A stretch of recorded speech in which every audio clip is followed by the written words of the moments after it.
As many as 100 people have been killed in Iraq over the past 2 days as violence rises to a level not seen since 2008. And this time the roots may not lie only in religious differences. Political deadlock, a lack of government control, and Iraq again appears caught in spiraling chaos. This is Inside Story.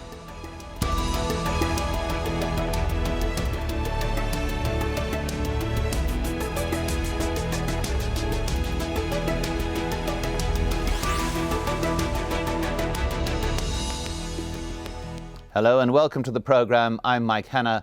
At least 25 people were killed in an attack on an army patrol early Monday morning, capping off a bloody 48 hours in which nearly 100 people were killed, a number in daring attacks on 2 prisons near Baghdad. It's part of a recent wave of violence that's claimed the lives of more than 2,000 Iraqis in the last 4 months. That's the deadliest outbreak of bloodshed seen in 5 years, in a country still struggling to find a way of sharing power between its Shia, Sunni and Kurdish ethnicities.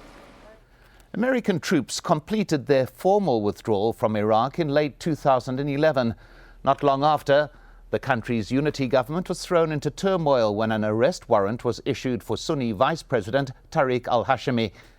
An increase in car bombings and shootings that came after the US withdrawal will continue to be a reminder of Iraq's insecurity. And in December 2012, thousands of Sunnis began protesting across Iraq because of what they saw as marginalization by the country's Shia-dominated government. Well, to discuss all of this, I'm joined by our 3 guests. From London, Laith Kuba, Director of the Middle East and North Africa Programme at the National Endowment for Democracy. He was the former advisor to the Iraqi Prime Minister. From Washington, D.C., Brigadier General Mark Kimmitt, former Secretary for Political and Military Affairs and former Director for Strategy at CENTOM. And from Frankfurt, Souad Mekhennet, columnist at Newsweek. She's covered Iraq extensively and authored a book called The Children of Jihad, Cases of Radicalization. Welcome to you all. Let's begin with Laith Kuba. Is it possible to isolate a dominant cause of this upsurge in violence? I don't think so. Normally, it would be useful to try to put the blame or to identify a cause, but I think the case of Iraq is really a compound of a number of factors. Iraq had a very strong state with security apparatus, all of which were dismantled, and its army. So to start with, there is a weak state. It has a fragile political process that has brought representation, but it did not bring the best of the Iraqis. So you've got politicians who are immature, who benefit from some social and sectarian divide. You have Al-Qaeda, which is a vicious enemy that thrives whenever there is tension and chaos and weaknesses. Now they are breathing because of what's happening in Syria. And last, you have the regional sectarianism that is now increasing because of Syria, because of Iran and Saudi Arabia, and it's finding its impact on Iraq. So the combination of all these factors makes it really difficult. There is no question, at the end of the day, there is an elected government, and it has to take responsibility. And I think all eyes will go towards that government. Why can't they fix it? Well, Souad Mekhennet, do you agree with what is a perfect storm, it would appear, of various factors that are leading to this upsurge in violence? I agree in general with what was said so far, but there is another issue, and as rightly said, the problem was the dismantling of the army and the police forces, and all this happened because certain people who had a huge influence on the US administration in 2003 were talking about de-Baathification, and all these people who then were without work, members of the army, of the police forces, after a couple of months were so frustrated that they were a very good recruiting ground for Al-Qaeda, which was just mentioned. But on the other hand, this also has increased the power of Shia militias, which we see now not only in southern Iraq, for example, the forces of Muqtada Sadr, but these militias are increasingly also taking power from the government, and the government in Iraq has a huge problem dealing with them. So the violence is coming from both sides, and I agree also it has to do with the regional context. And if we see that there is a fight happening between the al-Nusra Front in Syria, which has increased the attacks against the Syrian government, and al-Qaeda in Iraq, the leadership is having a fight, and even Ayman al-Zawahiri had to interfere at some stage. What we will see in the next couple of weeks and months is going to be an increase of attacks in Iraq, because al-Qaeda in Iraq will have to prove that they're still having a lot of power and not leaving the show just for the al-Nusra Front. But as I said, the problem is also that there are Shia militias who are very powerful, and unfortunately the problems, the source of these issues that Iraq is dealing with today was in 2003, when the US administration had no idea how to deal with Iraq. Well, General Mark Kimmitt, let's go to you on that particular point. It may appear to be a little bit too easy to blame everything on the events that happened in 2003. No, I think that's right. We can't decide and determine that 2003 was the original sin of the problems that we see today in Iraq. It has been 10 years. There has been sufficient time for the government to at least make the first steps towards maturity. But I think Laith had it exactly right. It is a combination of events, almost a perfect storm, which is causing the violence that we're seeing today. Personally, I would have liked to have seen American forces in some numbers stay in Iraq for some period of time to help professionalize both the police and the military. And I'd like to see a stronger effort being conducted by the United States government in terms of outreach to the fledgling Iraqi government to help it through these times. Otherwise, we're going to see this continuation of violence for some period of time. Well, Souad Mekhennet, I want to pick up on that point being made there, the lack of outrage from the United States on the activities of the current government. There appears to be a certain lack of pressure on a government that is conspicuous by its absence almost. There does appear to be a marked vacuum in governance at present. Yes, there is to a certain extent, but we should not forget the United States still does have a very big, consulate and embassy in Iraq. It's not that they have left, and just because the troops have left, there's there are agencies. There are still many members of the U.S. forces there, but in a different on a different mission.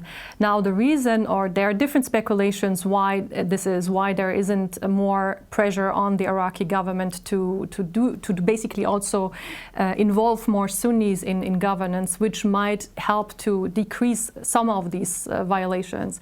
And one of the reasons why people believe that there isn't enough pressure coming is because the United States at some stage does know that Iraq has, is a big resource of oil, and if so it could be a very good counterpart to Saudi Arabia. So that's one of the scenarios you hear out of Washington.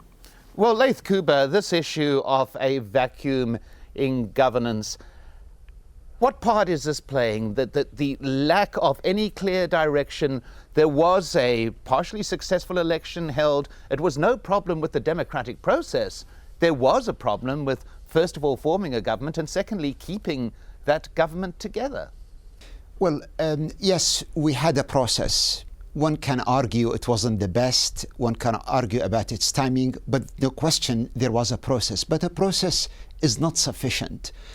Necessary, but not sufficient. I think 10 years since 2003 up until today, Iraq's major communities have not yet agreed a vision on Iraq's future. There are still fundamental differences between how the Kurds see their place in Iraq and the rest of Iraq. There is still fundamental differences between, let's say, how the current leadership that is predominantly Shias see the way to the future, and in particular the western part of Iraq, the Sunnis. I must also just highlight, it's not simply a Shia-Sunni issue, because a lot of Shias are actually disagreeing with Maliki on his policies. But by and large, a weak state means there are many actors, militias, who are going to fill that vacuum that exists in the country. But going back to the fundamental point, I think Iraq's politicians did not live up to the challenge up until this moment. Whether it's they are unable or whether it is criminal negligence, I do not know. But there is a serious gap between what the country expected of them and between what is taking place. And I think that gap must be addressed. We have a legitimate process in Iraq, but the gap is still too wide for that process to give some dividends to the Iraqis. Mark Kimmitt, I want to pick up on that point of leadership and also that point of lack of vision that has been elaborated there. The issue of leadership, were the wrong leaders earmarked in the first place? Is this a consequence or partial consequence of isolating the wrong people to lead Iraq into the future? Look, one is hard to press to argue with a democratic process that picks the leaders, and that's exactly what's happened inside of Iraq. It's hard to argue with the majority of people that say these are the leaders we choose. We could certainly suggest some people to be in the positions of leadership. We could certainly recommend people and for specific qualifications. But at the end of the day, the people have spoken. The people have said, this is the government that the majority of people want. And if we're going to have a democratic process in Iraq, then we have to listen to the will of the people. The question isn't necessarily, have we picked the right people? It's once those people have been picked, how do we give them the best tools, the best capabilities, so that they can rule with wisdom, they can rule with justice, and they can rule with a common vision? I'd be very suspect of any process that picks the leaders for the country against the will of the people. And I think I would be more for a process that enables and assists those leaders once they're chosen. Well, for a moment, let's just take a look at some of the groups that are fighting in Iraq. Most of them are radical Sunni fighters. The biggest group is the Islamic State of Iraq, a country's al-Qaeda affiliate, which has attacked Shia and moderate Sunnis alike. The group is also believed to be funding al-Qaeda-linked fighters across the border in Syria. And there are other Sunni groups, including the Naqshbandi army made up of former Ba'ath Party members. There's also, as we've heard, been a revival of Shia fighting groups in Iraq. These could include elements of the Mahdi army, a paramilitary force created by the powerful Shia cleric Muqtada al-Sadr.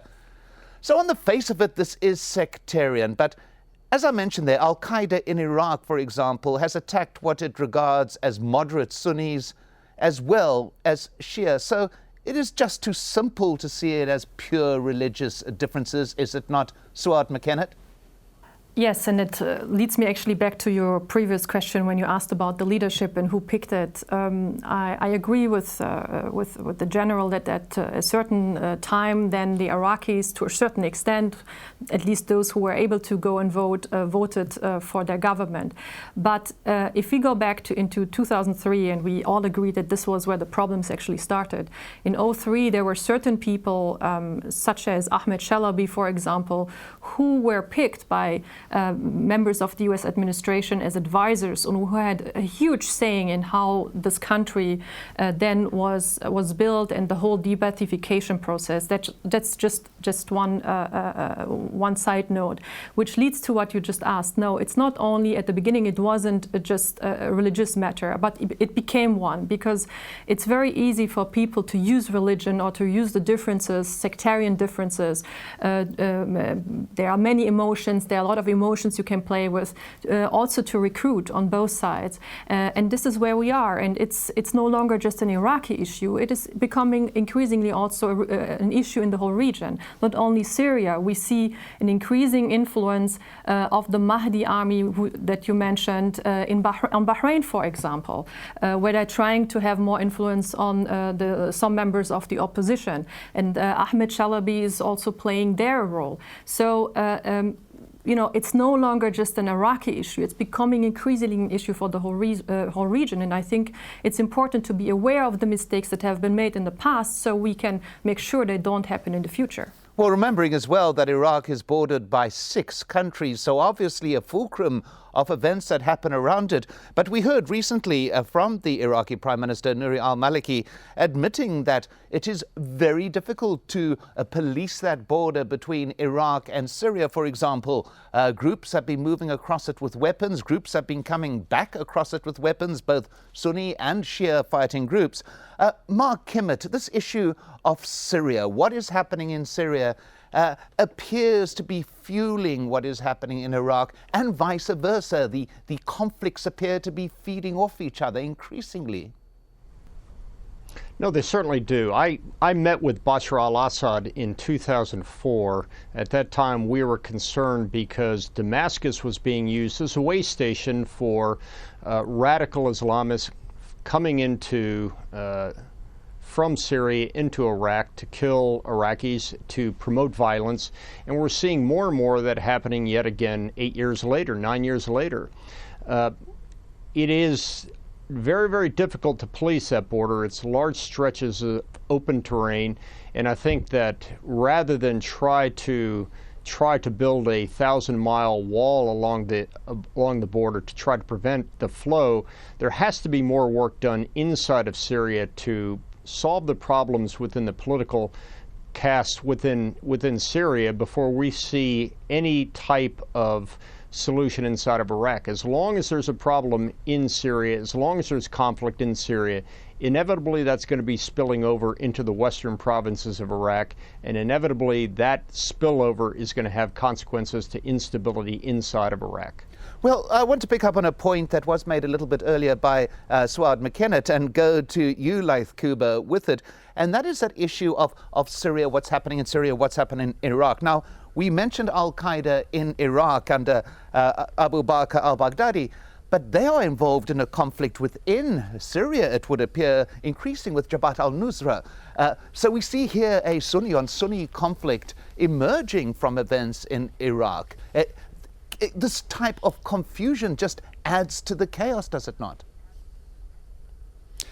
Absolutely. And just bear in mind, Al-Qaeda is just not one organization with a very clear command and membership. It's very much a franchised, and it's a title by which groups gather. It's part of an underworld, but it does attract a lot of young, naive people who are now fueling this raging fire in the region. There is a lot of frustration among Sunnis in Iraq. And let us not forget, back in 2006, the only effective weapon against Al-Qaeda was to create a gap between Al-Qaeda fighters with all its networks and between the majority of Sunnis who were resisting the occupation. And that was a strategy that was successfully adopted. It isolated Al-Qaeda and it got rid of them at that time.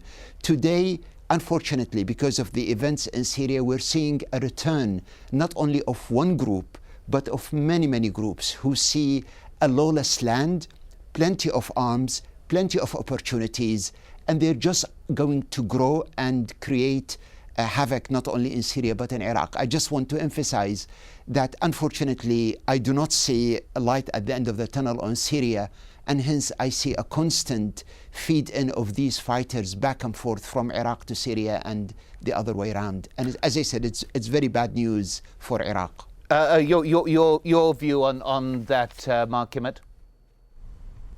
No, I completely agree with Laith. I think he's spot on. The fact that we're seeing Shia fighters, Hezbollah fighters coming out of Lebanon to support the Assad regime is creating a sense among the Sunnis that they have to defend the problem as well. And it becomes, quite frankly, a recruiting tool inside of Syria to bring Sunni fighters from the western provinces inside of Iraq.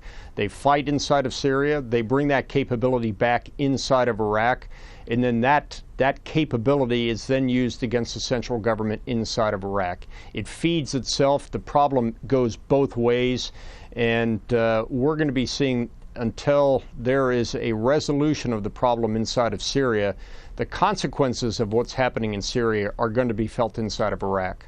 Well, Souad Mekhennet, do we need to broaden our view to fully understand this? We've been talking about events in Iraq, then we talk about connection to Syria. Some analysts would argue that there's something even greater, and that is divisions within the Arab and Persian world, that what we are seeing being played out on the fields of Iraq is something far greater than merely regional issues. Of course, there are some people who believe that Iran is and other countries in that region are trying to divide parts of Iraq and also parts of Syria and create maybe a bigger, greater Persian empire. And including Bahrain, and this is why we see also increasing tensions there. That is one vision. But I would also like to get back to what Mark and Laith said, because I think there is a little misperception here. Of course, I absolutely agree. Syria isn't fueling the situation in Iraq, but Iraq hasn't been peaceful after the toppling of the Saddam regime. And I mean, we've seen many attacks happening.